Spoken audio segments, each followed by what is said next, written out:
এই মুহূর্তে সবথেকে বড় খবর, সোশ্যাল মিডিয়ায় আপনারা দেখতে পাচ্ছেন আব্বাস সিদ্দিকী ভাইজানকে নিয়ে বাংলায় ঝড় উঠছে।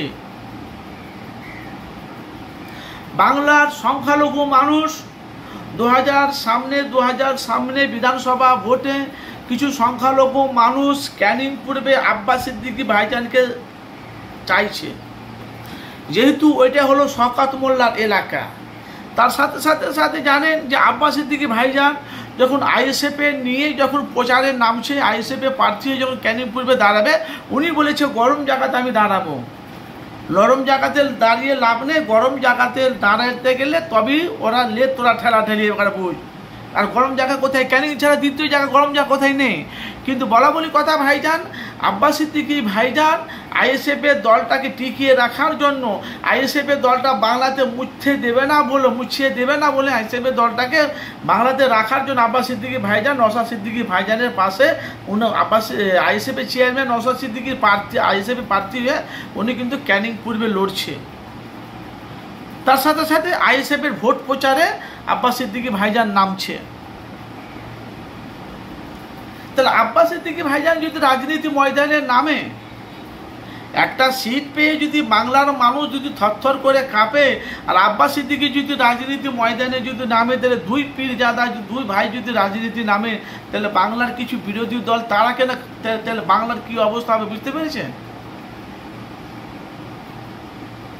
অনেক মানুষ বলছে আব্বাস সিদ্দিকী তো ধর্মগুরু, এমন কি হলো হট করে ও রাজনীতিতে কেন আসতে চাইছেন আইএসএফের পক্ষে হয়ে?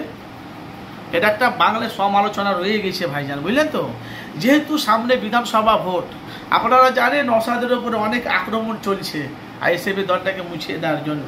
তো বাংলার জনগণ সাধারণ মানুষ তো দেখতে পাচ্ছি বাংলাতে কম বেশি 12 কোটি মানুষের মধ্যে কম বেশি সবাই নওশাদকে চাইছে। অনেক কয়জন বুঝছে অনেক করে সিট পাবে।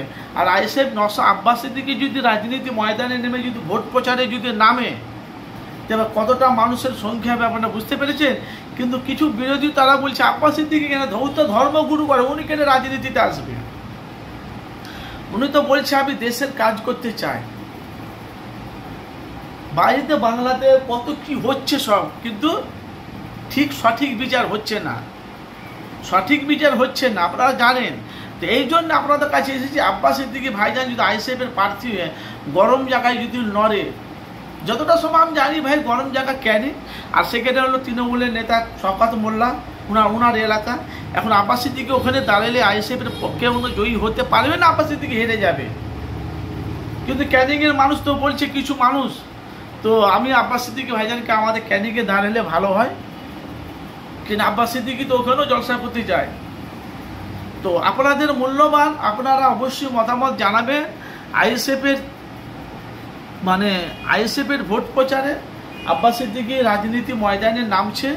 আর এটাও আমি আপনাদের কাছে বলেছি যে যারা আইএসএফ থেকে যারা অন্য দলে যারা গিয়েছিল, তারা বা আইএসএফের দলে আবার ঢুকছে, আবার নতুন নতুন দল অনেক দেখছি আইএসএফের দলে তারা গ্রহণ করছে।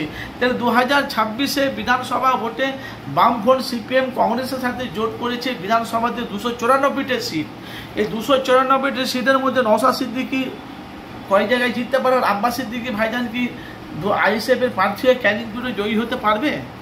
কে পরাজিত হবে, কে জয়ী হবে? কমেন্ট বক্সে মতামত। খেলাটা কিন্তু ভাইজান হাড্ডাহাড্ডি লড়াই হবে। আইএসএফের প্রার্থী হয়ে আব্বাস সিদ্দিকী ভাইজান আইএসএফের ব্যানারে ফটো থাকবে আব্বাস সিদ্দিকী, লড়াইটা হবে ক্যানিং পূর্বে। আপনাদের অবশ্যই মতামত জানাবেন আপনারা।